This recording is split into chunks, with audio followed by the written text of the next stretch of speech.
I suppose it's one of those things with context, though, because, like, if you go a bit further along, medical history was, like, leeches and trepanation and that. Well, no, but like this is my... Well, I'd say the point I was making the other day was the thing of... As you see it a lot on the internet of people talking about, you've got the chart of his scientific knowledge against history, and it's going up and then it crashes down when Christianity happens and they lose everything that the Greeks and Romans knew, and we've only just got... And then, it took 1,000 years to get back up to the point of the enlightenment of the Greeks and... No, it is not. This is a chart that someone on the internet made that is utter gibberish. Right, and it basically projects if... Yeah, and it's a if thing of scientific literacy had come several hundred years earlier... It's a thing of like, if it hadn't been for Christianity, we'd have robots on Mars. So Christianity set us back, is what we're saying. Because we became obsessed with... Well, yeah, but the thing is, it completely ignores history and reality. Wasn't it down to monks specifically? Let's maybe not let the guys burn these books. Well, it's the thing write of like this down somewhere. Knowledge was preserved by the church. The church promoted learning. They promoted literacy and all these other things. But yeah, they it's like there's a whole thing, and then the Roman Empire didn't fall in the east, so what's how do you confront that? Crazy internet people. But yeah, there's a whole thing of that. But it's the thing because there's been a historical myth that there's such a thing as the Dark Ages for a couple of hundred years. Basically, ever since in the Renaissance and Enlightenment, people were like, "Oh, the Romans were the best and most enlightened," and then we had to work back up to that. That's a clever use of your sword, incidentally. I like that. I'm not using a sword, I'm using a knife. Well, your weapon. I'm using a knife. Simon, your weapon. Yeah. It's a neat little thing to do with it. It's like a butter knife I'm using as a weapon here. But yeah, no, there were massive technological advancements all the way through, what's called the Dark Age. Dark Ages. Yeah. And it's one of the things where, you got like huge cathedrals being built, and I'd like to see the Romans make anything like that. The technology wasn't invented yet. I could be quite wrong. Isn't the Dark Ages one of those things where that's just what we call it? No, that's what they called it because they were like, oh, this was an age of, we don't know anything about that, but nothing happened. And it's like, well, no. But you don't know anything all about these things. Well, no, we do know a lot of things about it. Right, so what is it called? Is it like... No, that's what people said. Oh, okay. Basically, people in the Enlightenment who thought anything that wasn't being done by the classical Romans and Greeks was not worth anything, thought that nothing was happening. Right. So basically, this is a thing of fanboyism. If it's not the Romans, it's not worth anything. Mm-hmm. Right, so like... And also, an assumption that the Romans and Greeks had the scientific level of, the Enlightenment, Renaissance, and all of the cultural values of that, as opposed to being really superstitious and, full of half-baked nonsense, which they were, because everyone was at the time. So are the Dark Ages still called that, or is it now? Only by people colloquially. It's the academia doesn't say Dark Ages. Okay. What is it known as? Well, it's the medieval period. This early medieval, and late medieval. Okay. Because I didn't know if it was one of those things where So basically, have you ever heard of a guy called Edward Gibbons? No. He wrote On the Decline and Fall of the Roman Empire. That I have heard of. Which is basically a guy who thought the Romans were the coolest and best until they were ruined by those evil Christians, and then it fell. And basically, he wrote a whole book about how the Roman Empire fell, and then everything turned to rubbish, and then there was the Dark Ages, and it's all rubbish. But it became a very influential book. It's basically all just his personal bias. And basically his whole reasoning of why the quote-unquote empire fell has been debunked. Of course, as I mentioned, the empire didn't fall in the east, and in the west it was smushed by political forces. See, I didn't know if it was like, we still call it the Dark Ages because that's how it is known. For example, if there are people who will go, well, if there was no Jesus, excuse me, what do we count from in the years? Thank you very much. But it's like, we count from year 0 AD/BCE because that's just how we've done it. Yeah. Basically forever. Well, what do you want? You want to change it? I've met people who had never actually heard of the BCE CE. Wow. Maybe they didn't know what it stood for. Crazy. Of course, these same people thought AD stood for after death, so... Isn't it? I know we're done with that. Yes. Oh! Get over here! Look at these bosses. Wait, she's got that chain whip. Look, it's the goddamn got the chain whip from- motherfucking vizier. Oh, get out of here! What? I was gonna make a Quan Chi joke, but that's even better. I sure hope I'm subtitling this good. Did anyone play Sands of Time over here? Well, hopefully the people watching have seen it. And if you've not, then Did he have a reason for Probably it? Oh, watched he that needs to instead make of the this. sands of time. yeah, because he's still alive. So if killing I- the Empress makes the sands of time wherever she dies for whatever reason. Also, did we just negate Yes. the previous 31 videos? Yes! Boo! Oh no, the sound. Sands of Time never happened, basically, is what. Also, neither game happened. Warrior Within happened. Sands of Time didn't happen. Okay. Because of Warrior Within. Oh yeah, Sands no. of Time has been Warrior Yeah. Within has been rendered irrelevant. Yeah, that's what I'm going for. And now he kills himself. They oh wait, no, never- that's the Dagger of Time. The sand when the the Maharaja, Yeah. when they went to get the sands, there will have been no sands because the prince took the Empress into the present. Right. Also, look at this. So that means that what happened at the end of Sands of Time also didn't happen. Nothing in Sands of Time happened. Are we sure this Then isn't how the did Godsmack Warrior video? Within happen? So Warrior Within can't have happened. Nuclear bomb goes off in everyone's brains. Stop explaining the ending to season 6 and call for help. Got the Dagger of Time. And a thing wrapped around his arm. And oh, that was very Oh, good. hang on. You have gained. The recall. recall. Not recall, the recall. Thank God. The recall power. Look at this. Cool. Look at this. This city's just painted on. Oh, well, you ruined it now. you completely killed that. It's the worst going back to games like this from this era with knowledge of how that works. JPEG Skybox. Have you played Eternal Darkness? No, but I saw the... When, I think it's Edward Roivas finds the ruins of Engar, he's like, Oh! dear God, it stretches back for an eternity! It's a JPEG. It is a JPEG propped up outside a window. It's like watching old films, though. You've got to suspend it. But sometimes in old films, when you get those paintings... I think Wizard of Oz. Yeah, Yes. Matte painting. I always think that looks really good. Yeah, they it- usually do. Yeah, like it adds a certain charm. Like, no, they usually look better than CG backdrops. And it's like, thingy, what do you call them? Like in Resident Evil and FF7. Yeah, pre-rendered backdrops. Pre-rendered backgrounds, yeah, I've also had that.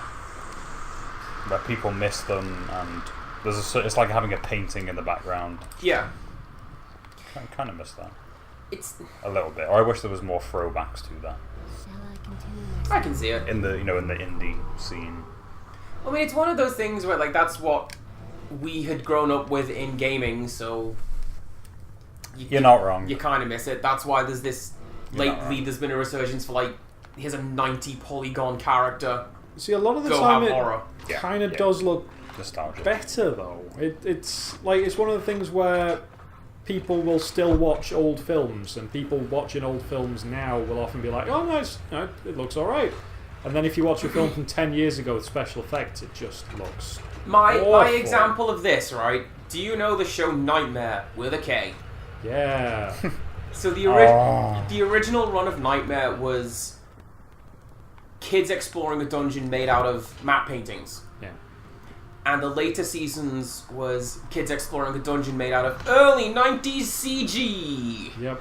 Guess Right. which series is best? Because like even at the time, it's that kind of really wobbly looking CG, Yeah. I know what you mean. where it's like, give me practical effects and a painting, and it looks Yeah. better. Look at Jurassic Park, the original. Look at those animatronic dinosaurs. Looks really good. Look at that T-Rex or whatever, and then look at Jurassic World even, and the CG dinosaurs. Like Jurassic World it's not as still good. recent enough to be fine. Jurassic Park 3 does not. But even in that, There was still some animatronics. there was quite, the big sort of final sequence in the Yeah. boat with the Spinosaurus and Yeah. all that. That was all practical. That looks really good. There's something to be said for practical effects, and I think Yeah. Compare You the thing can- to you can the tell. thing. Chris Nolan Yeah. knows what's up. What just happened? You Well- jumped back where you were. Oh. I mean, not even necessarily practical effects. Like, have you seen the shower scene from Psycho? Where it doesn't actually show horror. There's just flashes of a knife moving, flashes of someone screaming, and your brain pieces it together to be... Yeah. Well, I always say that about horror in particular because I watch a lot of horror films, a lot of garbage, and the garbage ones are always they go heavy on effects. Look at the monster! Look at it, and as soon as you see it, you might as well just stop watching the film. Well, Cabin in the Woods went pretty heavy on effects. But Cabin in the Woods was going for that whole ridiculous. Look Yeah, at all but these horror creatures. Yeah, in but the same creatures space. still look pretty alright. Cabin in the Woods Oh, is they the... look good. Don't get me wrong, Yeah. but Cabin in the Woods is the one with that lift shot in the lobby, right? oh yes, Yes. oh yes. Okay. Oh my word. But it's That's not a great film. But I'm thinking of there's a film called the Poughkeepsie Tapes, which you might have heard of. Yes. Big cult thing, very chilling film. It That- has terrible acting, except for the serial killer, who is really good. And it's benefited by its low budget. I don't know if it was a trailer shot, but I've seen it circulated a lot on like the paranormal boards or whatever, and it's the woman who's like got her mouth taped over, and the guy sort of walking on his hands and legs backwards in the background. With syringes on his fingers and a plague doctor mask. That's the one. That was the image I saw where I was like, okay, I should check whatever the hell this What is this messed up nonsense? looking thing is. And it's done as like a documentary, and there's some laughable acting in it. But it kind of comes across more real because of how Isn't it found footage? cheap it is. Found footage in air quotes. Kind of. And it doesn't rely on effects, it just has scenes.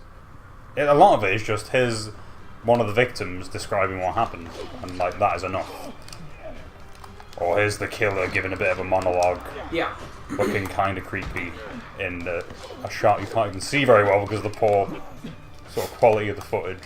And that is way better than something like Insidious 8 or whatever. Look at the CG nun shooting lightning out of her hands. Pretty sure that happened. It probably happened at some point. The only one I remember, and I think it's from Insidious, is that one shot at the dinner table where suddenly there's a demon in the Got background. sand credits. Yeah, that's sound credits. And by Oh that, no, I mean... I remember that. Isn't that what we used to buy concept art? Oh, yeah. Alright, Yeah, I was instead hoping of the you'd chests. buy combos. Because Simon and I Yeah. were flicking through it and we're going, this is actually a really neat feature. There's 3 pages with 3 individual icons on it. That's the save icon for Sounds of Time. That's Yeah. the save icon for Warrior Within. Oh, it has stuff for the other games. Yeah. Oh, okay, we should check that out. That will be our at the final end episode. of the LP. Yeah, our final episode, like the other 2. Yeah.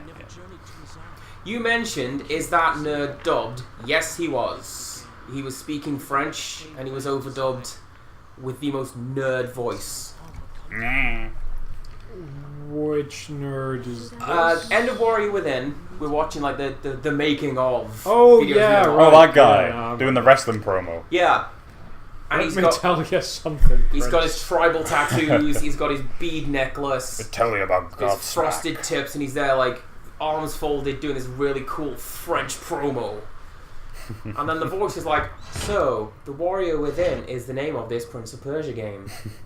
We wanted to encompass a feeling of dread. It's like, come on! It's very audio descriptive there. Oh yeah, we did say he looked dubbed, didn't we? I remember that. No, I mean the voice there is very, a man walks into a room. Oh, yeah.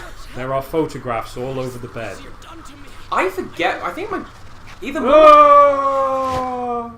we should put the goofy scream in there. That'd be funny. At some point, either my mum or my dad turned on audio description for like Amazon Prime or whatever, and they're like, "This is fine. I'm noticing details now." As if this was not enough. Which is weird because neither of my parents are particularly like whatever the. Though he had avoided death, he had not. What would be the term? You have hard of hearing. Wake up. What would be the equivalent of a sight? Hard of seeing. Wake up. Possibly that's challenged? Visually impaired. Visually impaired. See, visually impaired to me suggest. Is like blind. How long did it take for his shirt to come off? Yeah, we got the shirt off all game this Not time. necessary. Oh yeah. He's thinking, how did my shirt come off? Alan Rickman over here. But there's still something on his arm. Yeah. Like not the glowing one. I mean the other one. Right, I'm gonna tell you He's got now. Voldo wrappings. There's a lot of dialogue between when we start hearing the Dark Prince, which might have already happened. I don't even know. There's going to be a lot of dialogue, so I don't know if you're going to be on subtitle duty. I will probably be on and subtitle duty. I hate to throw that on you, today. but there's a lot of good dialogue between them. You're a huge It's one of the nerd, yeah, Prince. pretty much. It's one of the best things about this. Old It's Cloud just yells at man. The Dark Prince going, "You suck, Prince. I hate you. Put your shirt on."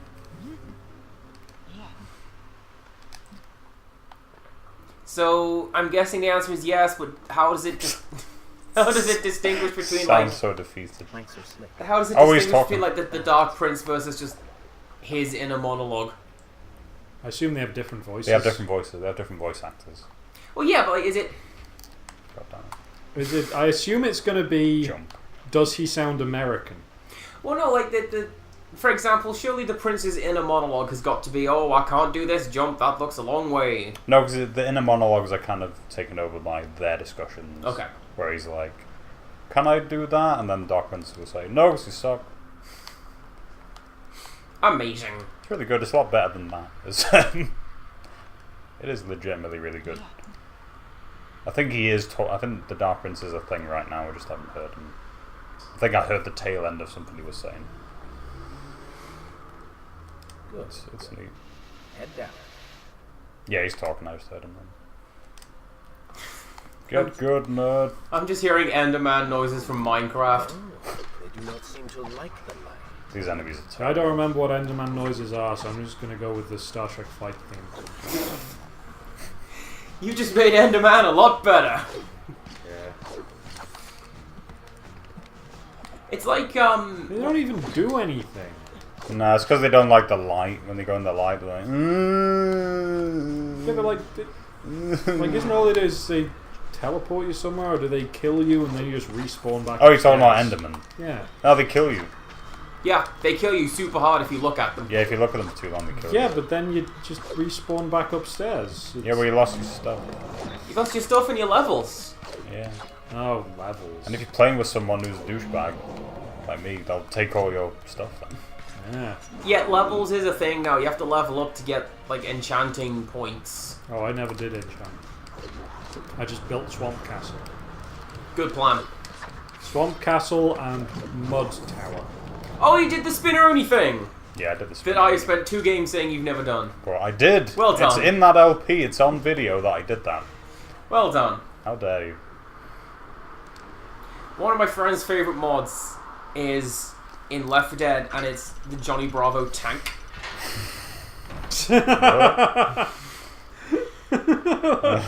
But not... It's just open and it's just sink into the wall a bit. But like, not only does it replace all the tank noises with Johnny Bravo sound clips, it replaces the tank theme with a little less conversation. A little more action. What And did that do? You gotta go down the Oh, hole. it went down. Okay. suddenly, that piece of music is scary now because you can hear it in the distance. Like, okay, something big's coming. Oh, that kind of tank. And classical conditioning. The Left 4 Dead tank. It's Yeah, I was thinking. I don't remember there being tanks in Left 4 Dead. Oh yeah, Left 4 Dead tank, 1-man army. It's like a demon tank, like the demon helicopter in Devil May Cry 2. Also known as the best boss in the Devil May Cry series. I think the best boss was the zombie skyscraper, thank you very much. Oh yeah, I forgot about that. That was on all the trailers. That was on all the trailers. And actually made 12-year-old me want to buy the game. And I did. And the rest is history. I just love that progression from zombie tank to zombie helicopter to Zombie skyscraper. What the hell were they thinking That about? game was weird. Sponsored by Diesel. So Was that the flippin' standard weird. edition, or was just that the weird special edition I had? Was there a special edition? I don't know. The version I had, you could buy from like the I think it was like the Red Orb stores. You could buy Diesel clothes for Dante and what's her face, Lucia? something like that. Oh. But it was just, do you want an outfit that's not as cool as a red trench coat? Yeah, to be fair, his design is pretty good in that. The- And Lucia's is alright, whatever she's called. Dante is just designed to be a hero. If you listen to his character designer, he's like, I gave him a trench coat because it's cool. He's red and black and white because that's cool. Just everything cool, we put it into this character. And then we took that, times it by 100 and put it into Virgil.